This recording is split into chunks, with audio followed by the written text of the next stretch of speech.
talk about we love family. We talk about how we, want to do this, want to do that, want to do this, want to do that, or whatever the case may be. But usually, when it boils down to it, most people don't want to operate together as a family. It's like, this one guy told me something that was so wise one time. And I, because I always ask, what is it? Because I'm interested in the African-American culture because it's where I grew up. But, so I ask, a lot of people when I talk to them, it's like, what is it that makes you think that most black people, most black, organizations, whatever, stick together? Why they don't? Or yes. Yeah, families, whatever, however you want to look at it, And he said because that there always has to be a head in charge. N-I-G-G-A, in charge. Oh, you can say head Negro. Yeah, in charge. And I was like, what? He was like, yeah. And I was just like, let me think about that. He said, basically, like, that's the reason why we are where we are today, because when it comes down to it, it's not about us working together. It's always about, there has to be that one Negro in charge, which causes us to split up, because I want to be the head of this, I want to be the head of mine, and here and there, and usually don't work together. I think there's a lot of insecurities, as well as something that both of my parents said they experienced growing up was the favoritism. And when you favor one child more than the other, that child may tend to get more attention, more praise. And they develop that mentality throughout their life where everything that they do, they're competing with somebody else, right? To be the best. And we know that it is better for you to focus on your own individual race, your race to the finish line, to be the best person that you can be, and each day become better than the person you were yesterday, not necessarily better than your neighbor or better than your sibling or whoever the case may be. People are always competing against each other instead of competing to be a better you each and every day. And so as a family, unfortunately, there's a lot of favoritism. I don't care who you ask as part of siblings, right? They'll tell you who mama liked the most, or who daddy liked the most, or who got the most attention, or who, they gave the least attention to. And each one of those children will have a different perspective, totally different, where they may feel like everybody's saying they were the favorite, and they may feel like, oh no, I wasn't the favorite, whatever the case may be. Unfortunately, that happens, and you grow up kind of with that mentality, right? You have jealousy that comes from that as a child. You have a mentality that you're better, or you may have a mentality that you're less than, right? You have a lot of people with a lot of insecurities as well. And as you develop as an adult and you fail to address those issues that you're dealing with, they start to just manifest, right? Like you said, in the family.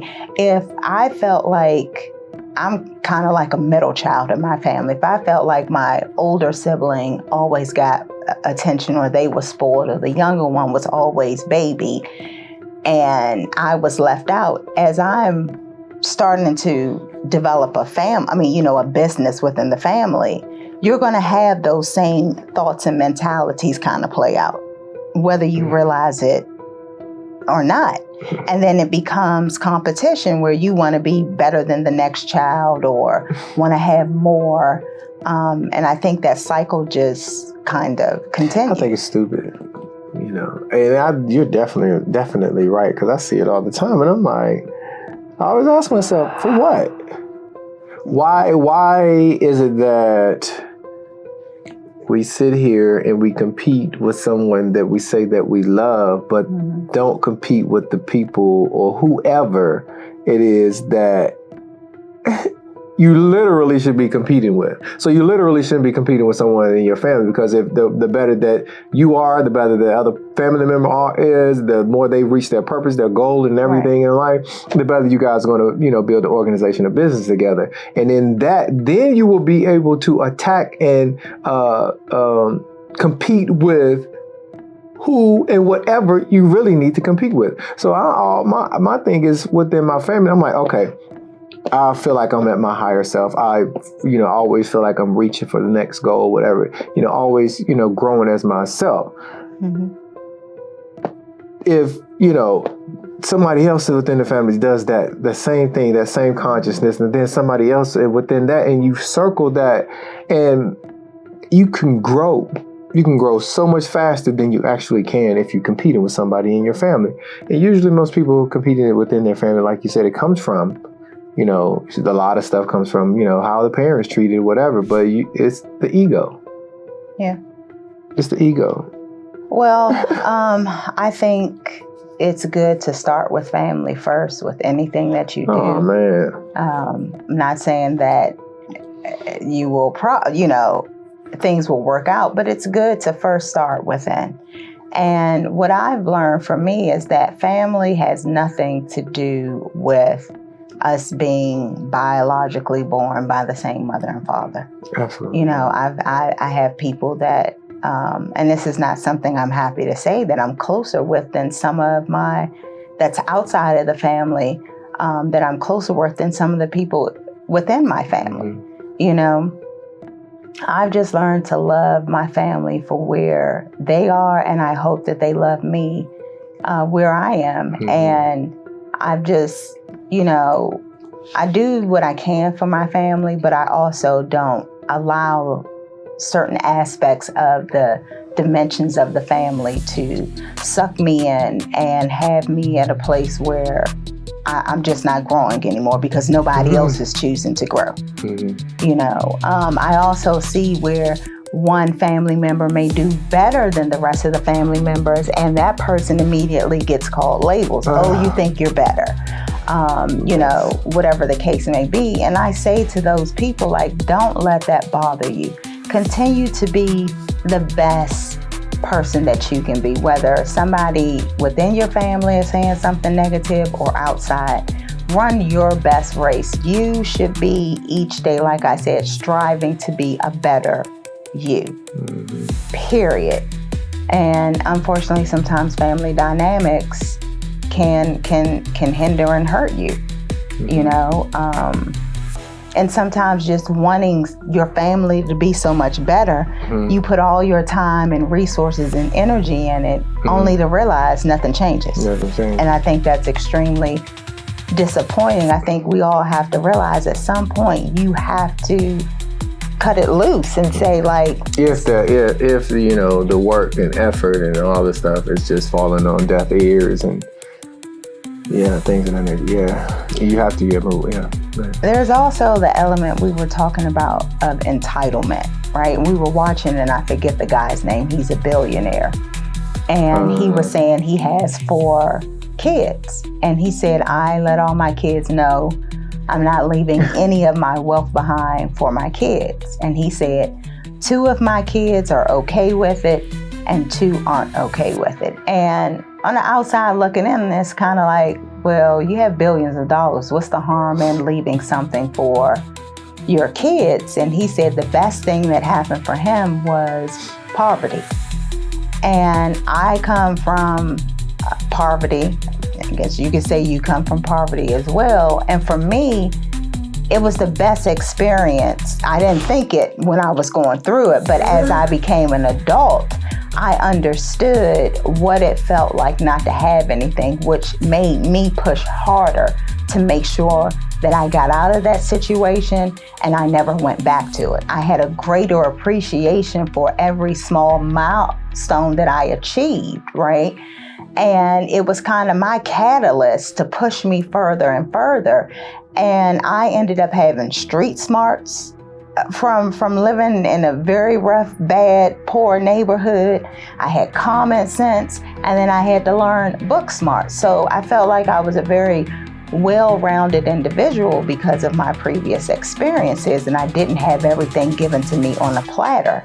And so to me, I think having some rough times early on in life, you know, you can learn a lot from it. And for me, I developed a lot of discipline because it was like, I am on a budget. I have goals that I want to achieve. I don't ever want to be in a position where I don't have. I got people who are calling and ringing my phone off the hook because I have all of this debt, because I experienced that. You know, I watched my parents go through that, and I didn't want that for me. So it has its good and its bad. It's just a matter of what you choose to do with it. I think for me, you know, the hardest part for me with that is the struggle of letting go, you know, to understand that there is a higher level to life than poverty, a higher level to life than struggle, a higher level to life than worrying all the time. Mm-hmm. There is a higher level to it, to life, but it's hard for people to see it because I can't recall the guy that said, he was like, man, it's hard for someone to see more when you're basically stuck in a struggle. Mm-hmm. So if you're a person that has, overcome those struggles, if you're a loving, caring person, you really want to give back to those people that you're closest to. Right. So it hurts the most when you giving back to them, giving them everything they need to, you know, come out of the current situation. But it's it's nothing. They don't. It's like I'd rather be here in this struggle, even though I'm talking about it every other time. You know, I sit down and have a conversation, but you know, you trying to talk me through coming out of this struggle. That seems like a lot of work. I'll just stay in the struggle. You know, it seems like people are more comfortable staying in the struggle than actually coming out, realizing there's a higher level of consciousness, a higher level of life, higher level of abundance, and all these other things in life. And, you know, we read a lot of different books and they tell you about all this stuff, but it seems like people are more comfortable in their mind, comfortable in the struggle, and it hurts. If I could just get that one answer, that I could just sit down and have a conversation with somebody and tell them exactly what they need to hear, that triggers them to go back and say, you know what, I'm coming up out of this struggle. If it takes me 5, 10, 15 years, whatever, I'm coming up out of this struggle because I get it. That would, man, give me so much joy. Well, there's a lot of things you have to contend with. There is the mental battle, right? Yes. It's the mental battle where you're struggling with your own thoughts that's telling you either it's too hard, mm-hmm. it'll never happen for you because where you came from, who you are, mm-hmm. what race you are, what sex, whatever it is you're struggling with in your mind, you have to first overcome that. Mm-hmm. And sometimes people just can't move past it. They give into what their thoughts or what somebody has said and they start to believe it. Yeah. For me, you know, I think it was not that I was raised with somebody telling me you can be anything that you want to be. I didn't hear that.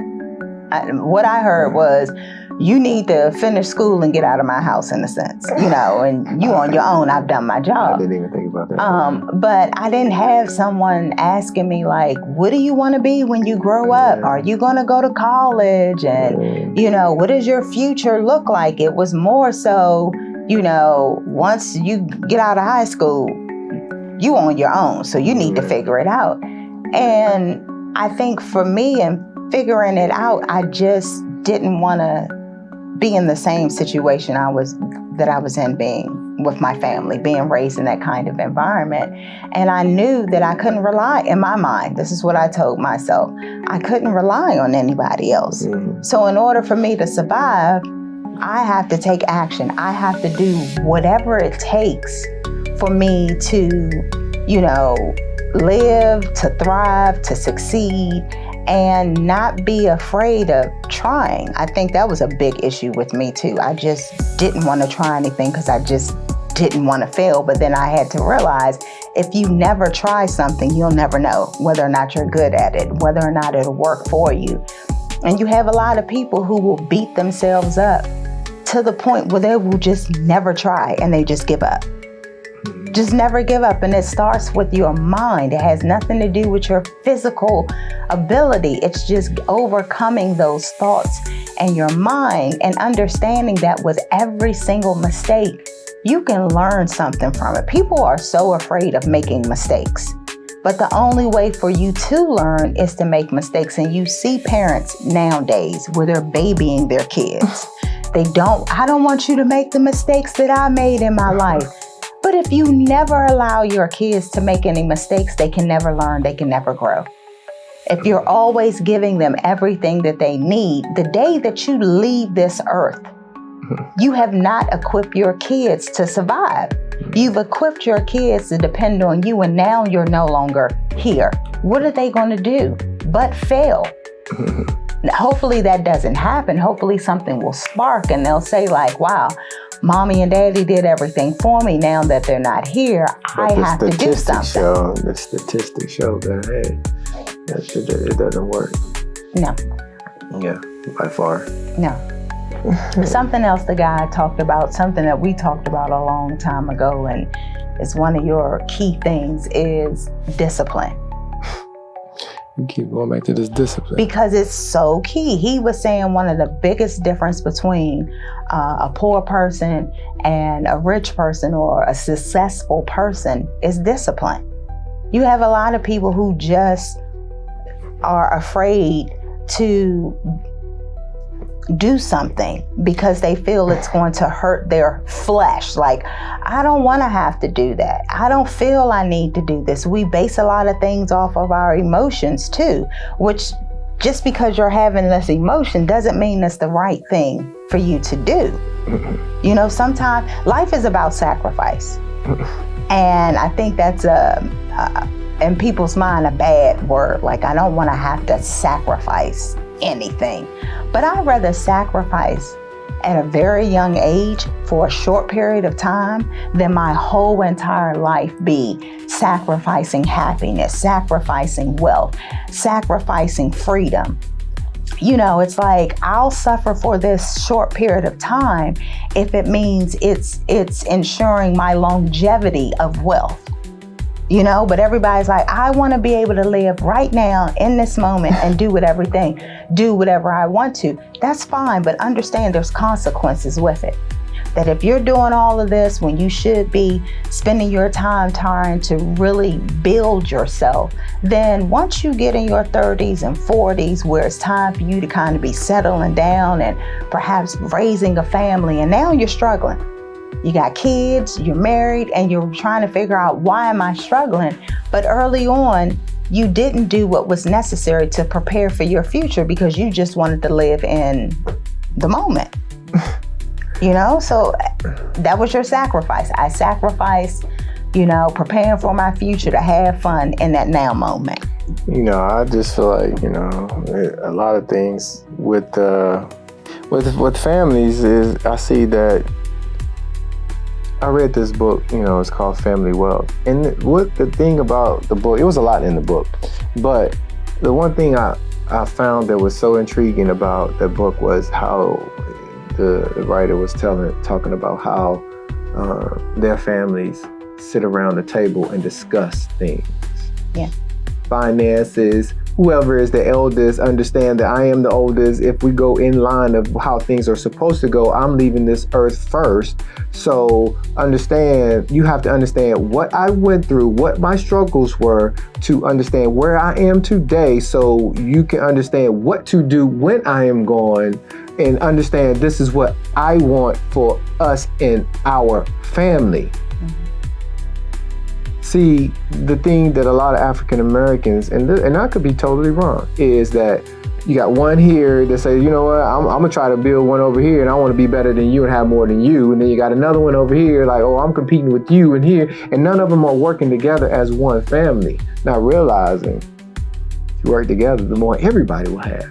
the more banking systems that African Americans will have, the more real estate African Americans would have. I don't like focusing on African. I don't either, but I'm just talking in general from where we are coming from, what we're dealing with, and to understand. So, but it's not just that, because I see it when we just came from over out from traveling, to see that it's there too. But I'm just tackling what I know for sure and what I see hand in hand,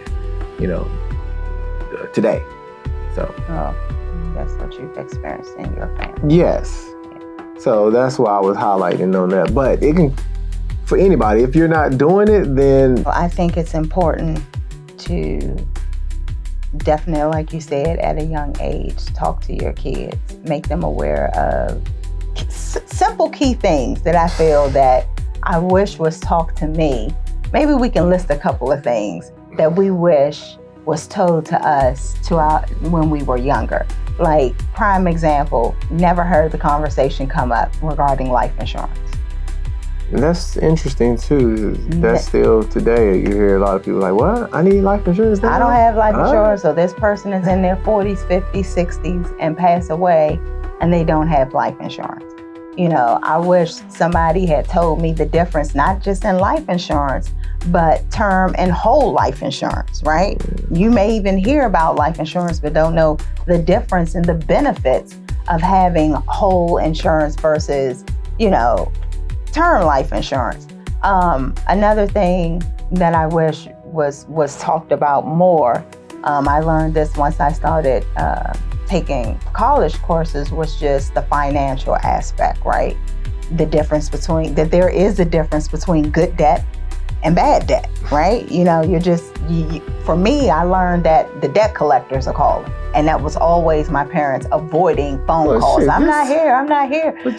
So the word debt was just like a no-no, a bad thing. But to realize, there's a difference between good debt and bad debt. Right, I'm just saying, money management in general. Oh, yeah.